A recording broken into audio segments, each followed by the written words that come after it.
Happy New Year's, everyone! You've tuned into the Bellingham Podcast for the week of January 7th, 2021. This is episode 176. From that We Survived 2020 City by the Salish Sea, I am AJ Barce. And battered but not bruised, I am Chris Powell. On this episode, we are continuing the conversation that we just finished up in episode 175. We're going to be talking about some post-pandemic. Yes, there will be a post, ladies and gentlemen. You heard it here first, or maybe everywhere you talk or everywhere you watch on media. We're going to talk about what happens after COVID goes away next on the Bellingham Podcast. No, usually I say, how you doing, Chris? But I really feel like we should inject a previously on the Bellingham Podcast. It's the flashback music. Yeah, we're continuing the conversation that we started last week, the last week of December. By the way, there's a little Easter egg that you didn't mention that I threw in there, and I don't know if any of our listeners caught it. With episode 175, we are 7/8 of the way to 200 episodes, yo. Yeah, we're almost there. Getting there, and when 200 hits, the world will end. Oh, wait, whoa. Hey, whoa. Don't no, jinx it, don't jinx it. 2020 is in our rearview mirror. No, Don't anyway, do that. Don't do that. Previously on the Bellingham Podcast, we talked about some of our analog resolutions for 2021. Let's talk about some predictions in our little crystal ball that we got. Yeah, so pivoting again, like we didn't want to do the traditional type of like, oh, this is our New Year's resolutions and this is what we're going to expect. Do the whole bingo game of what we think is going to happen or not happen in it. The B stands for bite me in that case. No resolutions, all right? We're going to plow forward and get stuff done. Except for the analog ones. All right, fair enough. We did promote that. Yeah. So this is tongue firmly planted in cheek. This is our PPP episode. No, not Paycheck Protection Program. This is our post-pandemic predictions. I got a bunch of other anagrams that could go by PPP, but yeah, we'll call this a 3P post-pandemic. No, I don't want to even deal with that. Let's go for it. So we've been under lockdown for, relatively speaking, almost a year, and the world has changed. Our country has changed. People's personalities, perceptions, predicaments. Yes, I'm putting P's in there. I'm alliterating. Have changed, and from you and me, we're gonna kind of hit on what we kind of see, what we're gonna kind of forecast as things that in our society and culture, because that is what our show is predominantly is, how we see Bellingham, how we see life moving forward change. Now, do we have a crystal ball? No. Are we Nostradamuses? No. But this is our quatrain, and this is our podcast. Absolutely. We're going to talk about whatever we want to talk about. In this case, we're going to talk about what we think or what we hope is going to happen, because hope is all we have. Hope is this show underlying motto. And as we do this, AJ, you tried something in episode 175 that I really like, and I like the TikTok thing. So let's go back and forth. I dig it. So my first thing, when we look at the workplace, because let's face it, that is what everybody's chomping at the bit. Whether you are, whether you work in retail, whether you work in tech, whether you are an educator, tip of the hat to all of you. That's right. Things have changed in the workplace, and something that I'm worried about is the fact that relationships, the relationships you have in your workplace, that dynamic has faded over the years, or over the year. Hopefully it's not years. I misspoke there. But one of the things I hope, and this is that hope thing, that this pandemic has taught us, managers, you need to change how you do meetings. We can make some changes for the better. And how we approach meetings in the workplace. So, and I also point my finger at myself. This pandemic has taught me how I've changed, how I've run my own meetings. And the thing is that #death to useless meetings. This pandemic has shown that there was a lot of time that we all jokingly said got wasted in meetings. And the pandemic proved we can be more productive, and we can do it with less meetings, or dare I say, flipping your meeting. We say this in EdTech Lock, the flipped classroom. I dare you, managers, to flip your meetings. If you don't got an agenda, don't hold a meeting. If you don't have an objective, don't hold a meeting. I think also one of the things I hope for along these lines, no, this is not a talk, this is response to your tick. I think that's one thing to keep in mind to your tick is that meetings are synchronous forms of communication. Mm-hmm. And in this world that we have been in, that we are meeting virtually, et cetera, when there are things to discuss, it is shown that this information can be communicated in an asynchronous format. Yeah. I think managers have an opportunity, instead of doing this because we've always done it this way, gosh, I hope that term goes away sometime soon, that the managers can come up with ways to be able to get the information they need to report to their bosses about what their staff are doing in innovative ways based on all of the tools we have available and have been using.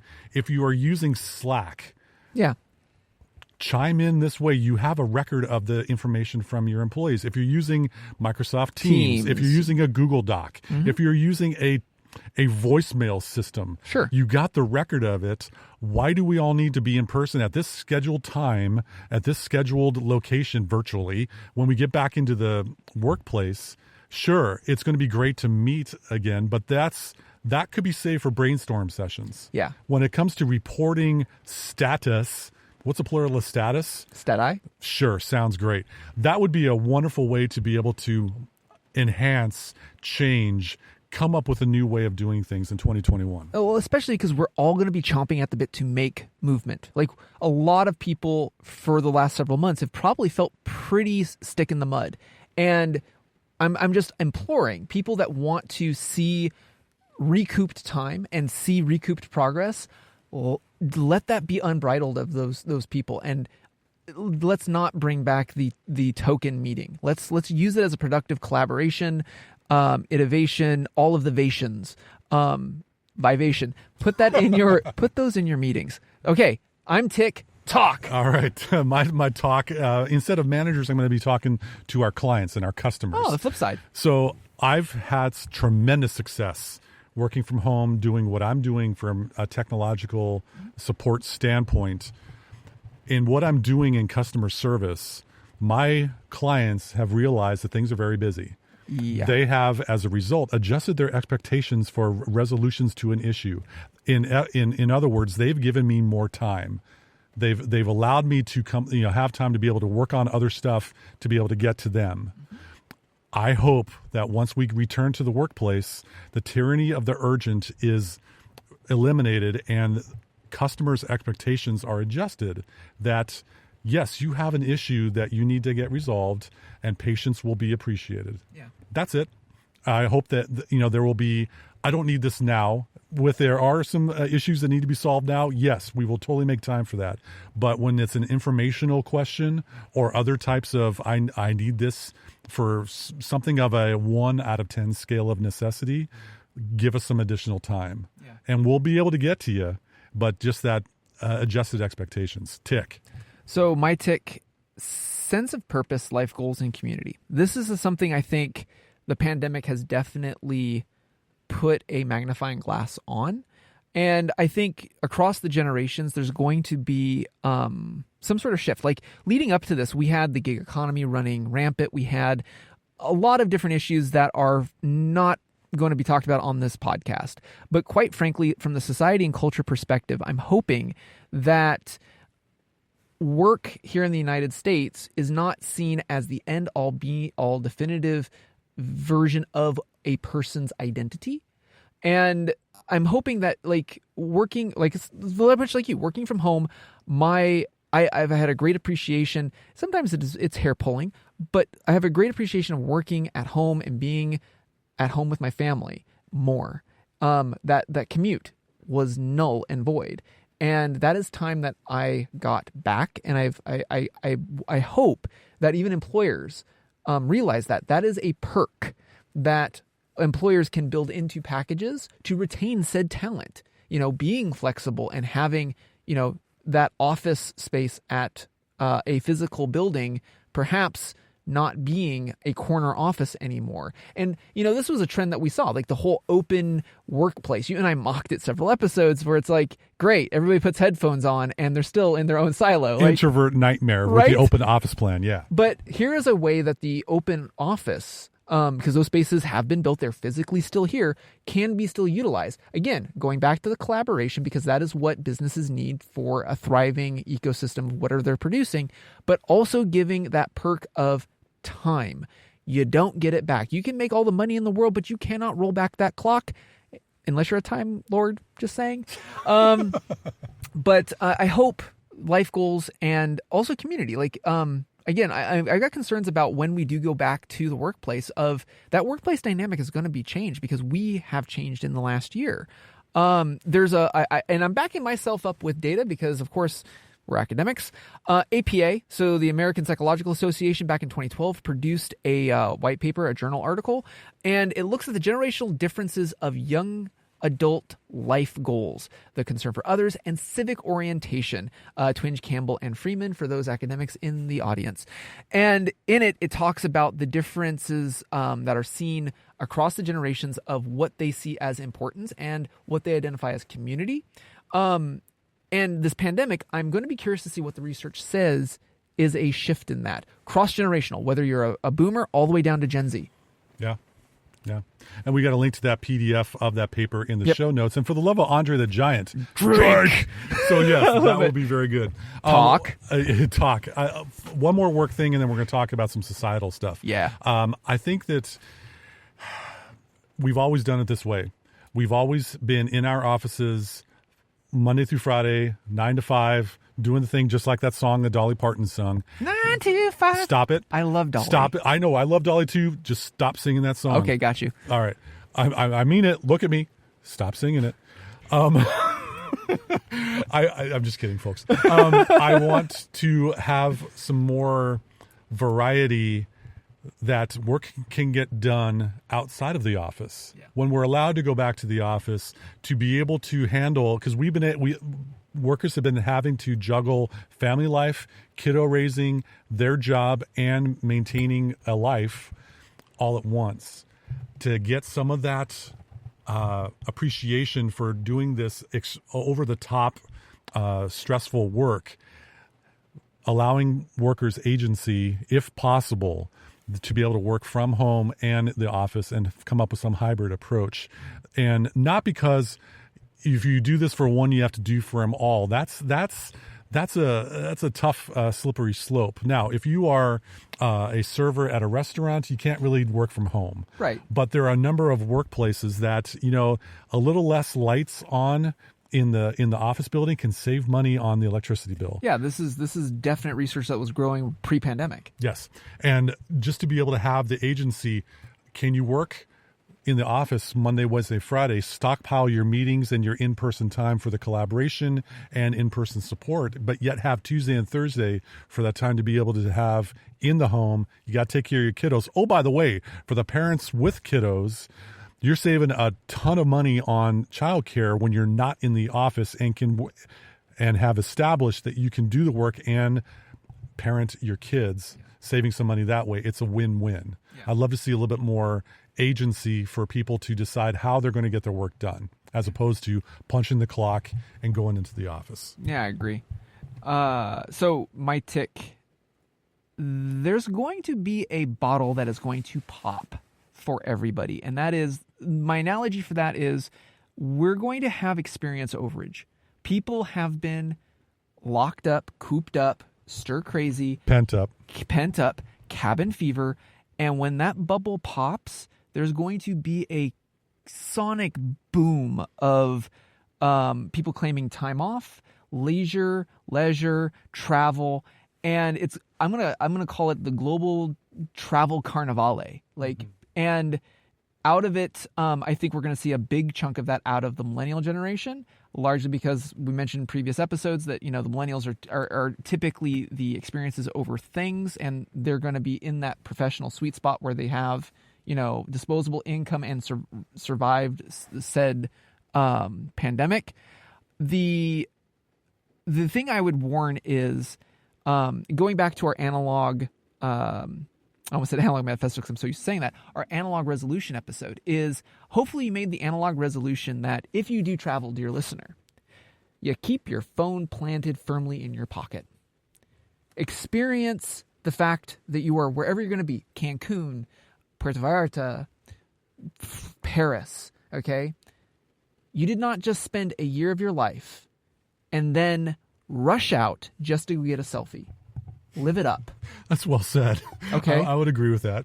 So that's what I mean by the travel carnivale is uncork that bottle that has been pent up and live your life. Don't worry about getting what likes you're going to get from it. Yeah, make it count. Yep. And along those lines, for my talk, you know what rhymes with talk? Rock. Rock. And you know what rocks? KMRE FM. Oh, them. Yes, 102.3 FM on the local Bellingham FM dial. And also on the not-so-local World Wide Web of KMRE.org. That's right. They are rocking in broadcasting our show Saturdays at 3 p.m. on the local terrestrial radio station. And do the time zone math. If you're across the world somewhere, Pacific Mountain time, Saturdays at 3 p.m. Or at least Pacific Standard Time. That too. Pacific Standard Time, Saturdays at 3 p.m. Along those lines of everyone wanting to get out, there's going to be, I predict, there's probably going to be some uneasy cautiousness that people are going to have when going maskless in public. And my wife asked me this question, what's the first thing you're going to do when we get the all clear sign and when things are in a place? And I immediately said, I want to spend the entire day at Cafe Adagio on Railroad Street. I want to be seated at a table with beautiful, easy jazz music and some classical music playing in there with the sound of an espresso machine brewing drinks. I want to have wireless internet, and I want to look at people and be around people and hear the ambient conversations that are different than the voices in my head from working by myself in the guest room of my home. All right, tick. So our tick and talk is going to go to props my favorite time of this episode, and that is our quality assurance. All right. This episode of Quality Assurance, this bit of Quality Assurance, is brought to you by AJ Barcet and Chris Powell, because if there's two guys in this world that know what quality is, it's us. And we assure it. Exactly. AJ, go for it. Okay. So I've got, this is something I stumbled on, and anybody who knows me or listens to the show for the last 4 years knows that I have a certain affinity for typewriters. And no, not because of the Tom Hanks documentary, although that was really good. California typewriter was pretty slick. Yep. No, I had my typewriter long before that. There is a Seattle typewriter sales service and restoration business that I stumbled upon on Instagram. And they go by the Columbo Collection, columbocollection.shop. And this is really cool, Chris. Did you check out the link? I did not, unfortunately. Okay, so the Columbo Collection, to pull from their website, quote, designer and artists of custom, restored, reconditioned vintage typewriters. In addition to sales and service, their specialty is finding the perfect piece, bringing it back to life through restoration and painting. Getting to that later. To create that one-of-a-kind masterpiece made exclusively for you. Jennifer Columbo.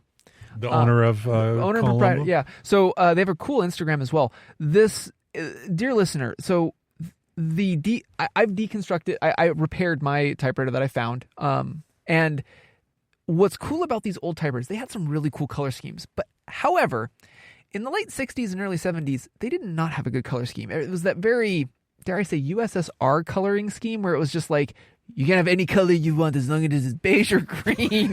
That's a good way of putting it. I don't know how else to describe it. It was like the dirty brown and the dirty oranges and not very appealing. But pre that, you had bright, vibrant colors. You had teals and blues and reds. The red typewriters, like red staplers, are very coveted. Well, the Columbo Collection, like they have some great vintage typewriters, old Olympias, sorry, not cameras. So Smith Coronas, like the one that I have. And they restore it to their former glory, make sure they're mechanically great. And then the colors are just hot rod, dude. They're just hot rod. As discussed in our show of previously, 174, and in previous ones, to have the custom watch, the custom outfit, the custom coffee drink, you get a custom typewriter that fits your personality, that when people come over and they see, wow, that's really, like eye-popping, but you're actually producing, creating, making work on it. Yeah. All the better. Good on Ms. Columbo in the columbocollection.shop. By the way, folks, it's not .com. Nope. www.columbocollection.shop. Yeah. Boy, that's pretty good synchronization. Yeah, we did do pretty good. No, like I said, I found this. Now, I will say this, because a lot of people have reached out to me and asked, do I really use that typewriter? And the answer is yes. Like, I've literally brought it into coffee shops. And also, I can vouch for this, ladies and gentlemen, because earlier, if you listen to the previous episode on our show, I mentioned AJ as a Christmas gift made me bread, and I want to describe it to you like an NPR episode. AJ took extensive measures to be able to present something that is both nutritious and beautiful.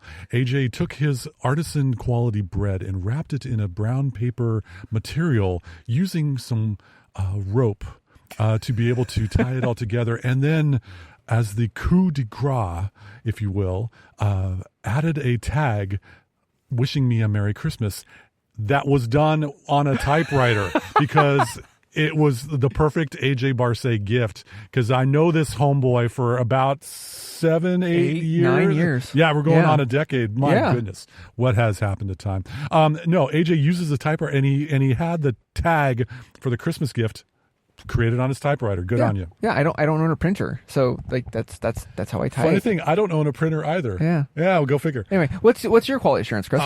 So I don't know if some of you have already seen this already. On January 1st, my tuchus was firmly planted on my sofa watching Netflix because there's a new documentary that has just been released.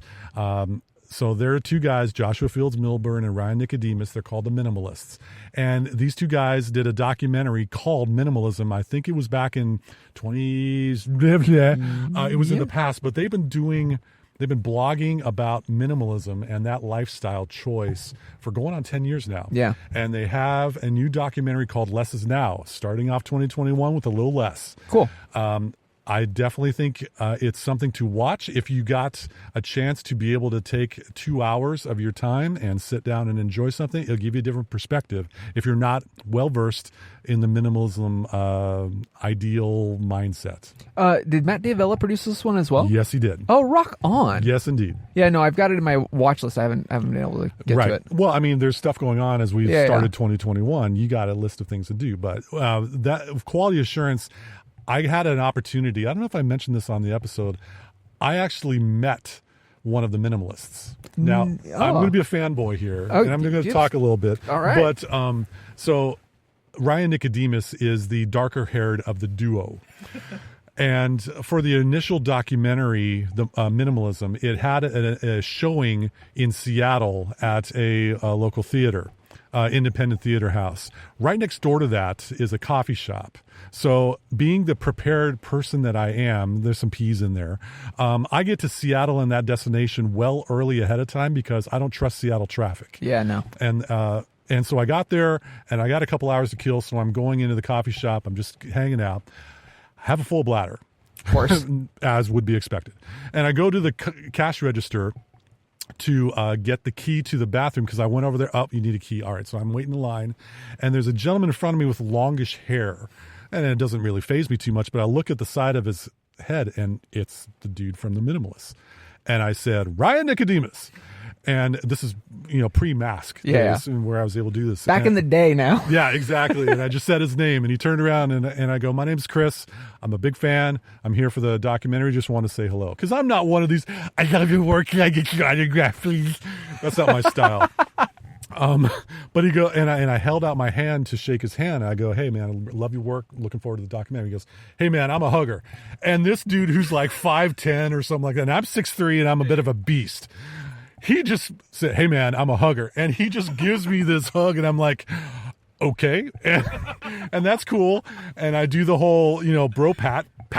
And that's great. And I go, glad you're here in Seattle. Looking forward to the show. Hopefully everything goes well. He goes, man, really appreciate it. Appreciate you coming out. He's doing the whole shtick. Of course. And then I got the key to the bathroom and go to the bathroom. Right. But anyway, so I got a little bit of a connection with these two guys. That's cool. And I got hugged. I got hugged by Ryan.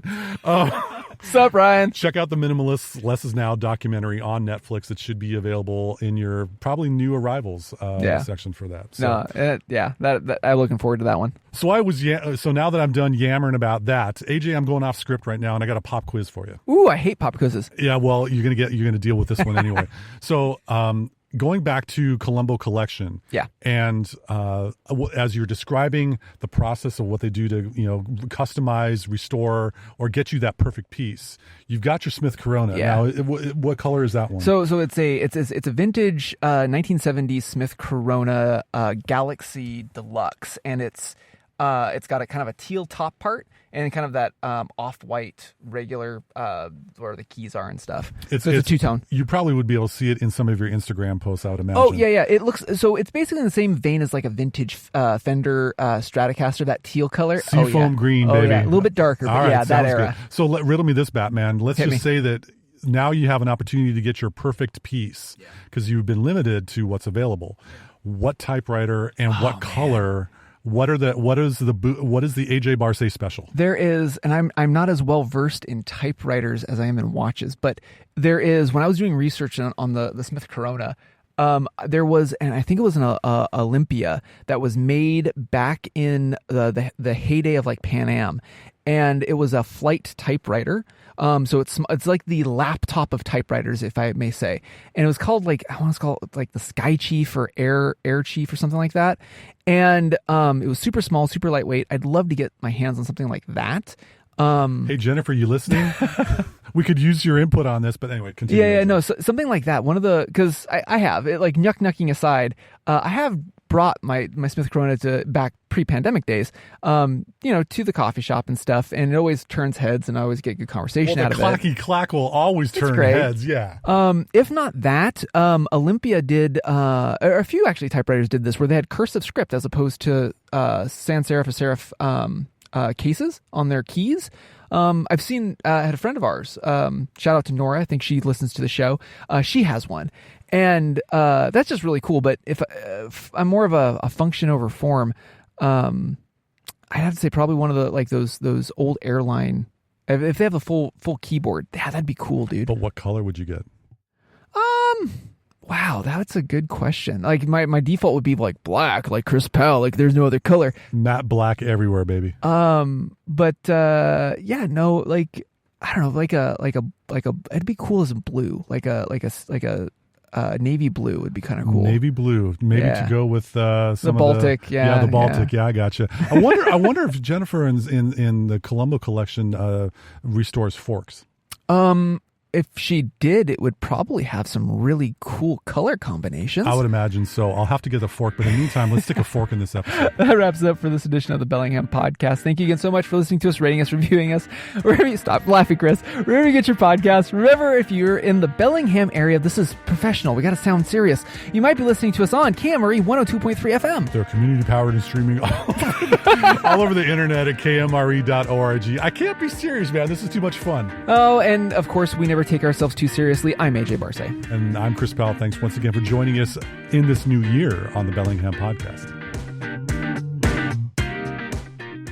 We are some of the highest class podcasters there is on the internet. Oh, yeah. Compared to some podcasters, we are upper crust.